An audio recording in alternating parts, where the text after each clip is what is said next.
my next thing, I would like to talk a little bit about our ability to criticize.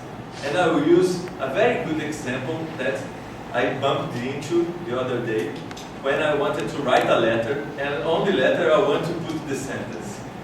You can fool some people sometimes, but you can't fool other people all the time.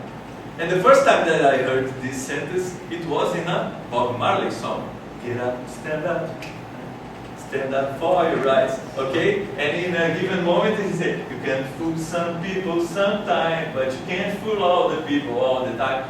And then when I wanted to put this quote in a letter, I said, okay, I don't really think that, I know that Bob Marley was great, but I don't think that he was this kind of philosopher. Maybe he's quoting someone else, okay? So I went to the internet to see who has really said this sentence. And I've seen, when I typed it on Google, there was, I don't know, 1 million hits on this sentence.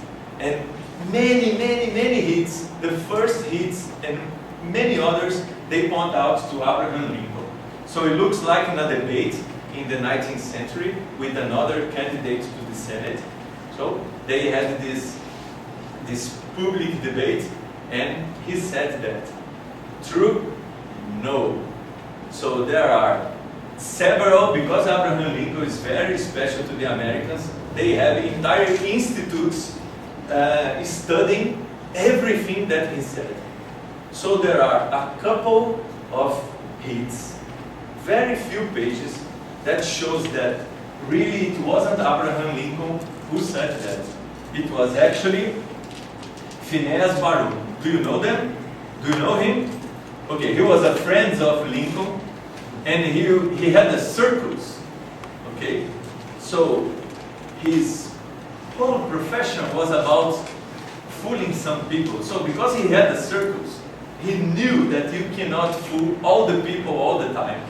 And it looks like that it was him who told that to Lincoln, but Lincoln never said that in public. And some years later, about 20 to 30 years after the debate, some newspapers started to show this quote as it was from Abraham Lincoln. But none of the newspapers of those days of the debate, none of them showed this quote.